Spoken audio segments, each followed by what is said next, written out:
Hey guys, Flectarm from Development Team 6 here to bring you yet another video overview. This one may be a slight review of the VGC LBT6094 replica and the VGC's attempt at AOR2. First thing I want to do is bring in my genuine LBT6094 and AOR2 to compare the coloration.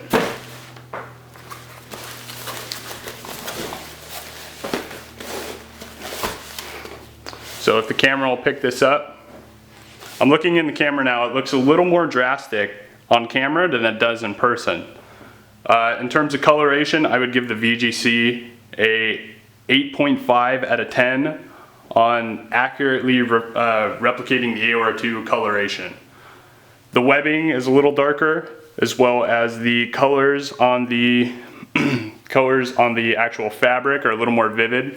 However, with some use, they will most likely be nearly indistinguishable from one another. So we'll go ahead and get this out of the way.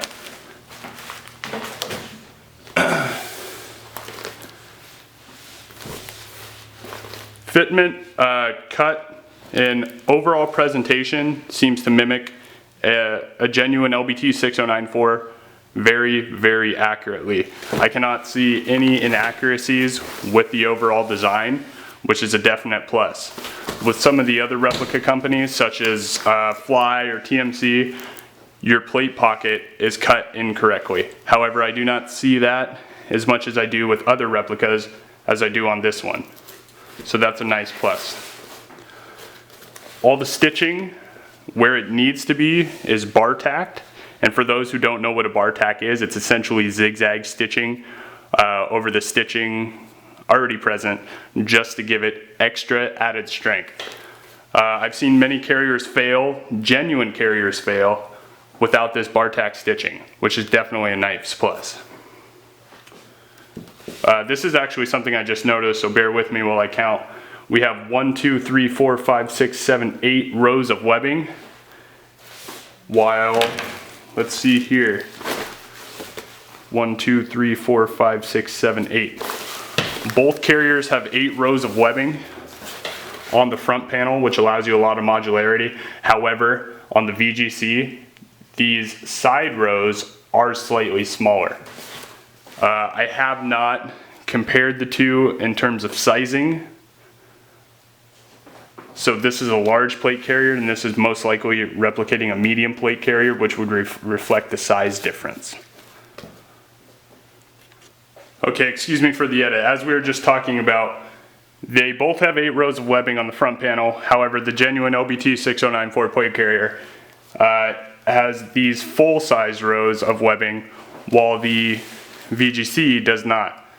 I did just compare these two plate carriers, and this plate pocket would be equivalent to the LBT's size large.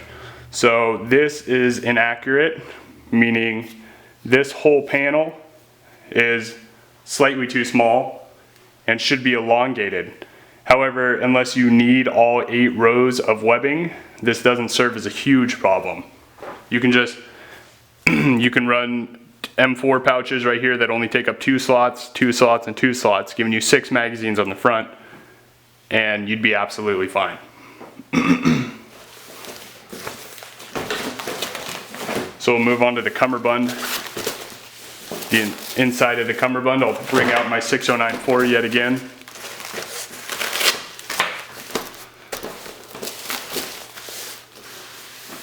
Genuine 6094 VGC replica.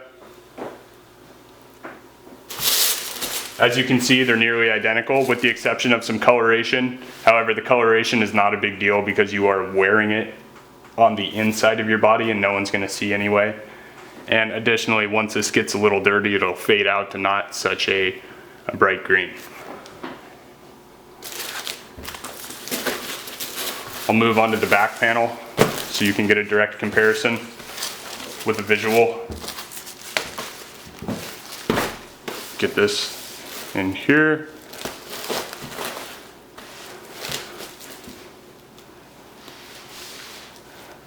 The back panel is a faithful faithful reproduction of the genuine LBT 6094 back panel. We have our routing loops on both sides, just like we do on the 6094. We have 1, 2, 3, 4, 5, 6, 7, 8 rows of webbing. We have 1, 2, 3, 4, 5, 6, 7, 8 rows of webbing. This back panel does suffer once again from the same flaw as the front panel, and that's having rows of webbing that are too small for any pouches. You can may be able to mount something very small, maybe something such as a rubber band, but don't plan on getting anything any MOLLE sticks. I really don't know what to call them. Any MOLLE through these loops or anything such as an antenna or zip cuffs or something of that nature. So we'll get this out of the way. In terms of accurate reproduction of the LBT 6094, I would give this whole thing an 8.5 out of 10. Everything seems to be a very faithful reproduction of the original, and I can't see any flaws other than the undersized rows of webbing.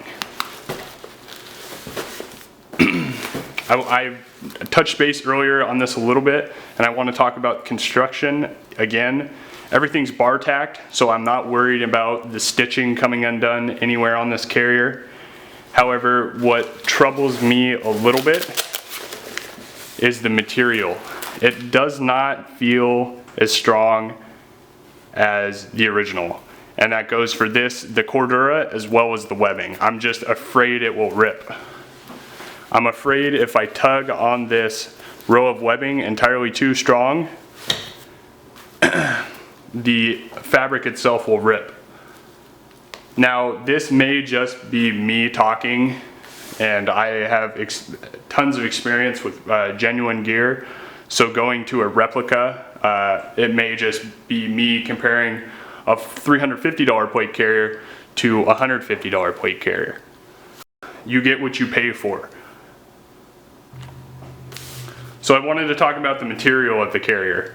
The material itself definitely seems a lot weaker than the $350 LBT 6094. However, that's to be assumed with a $150 carrier. They got to cut corners somehow and make it cheaper. So the material is going to be a little less weak. I would never ever use this on a real deployment or anything of that nature where I need my gear not to fail me. However, for airsoft, this plate carrier is definitely a viable option. I've said this will be the third time I've said this. Overall, this plate carrier, when it comes to construction, coloration, and an overall accurate representation of the LBT 6094 and AOR2, I give this plate carrier an 8 out of 10. I believe for $150 at this point cannot be beat. Toy Soldier just did come out with their AOR2 6094, and that's going to be a lot better, but at $400 the price point is a little out there for some. And like I said, this is definitely a viable option for the airsoft players with not a big budget who want to do a seal impression. Once again, this is Flectarn with the VGC 6094 replica. Thank you.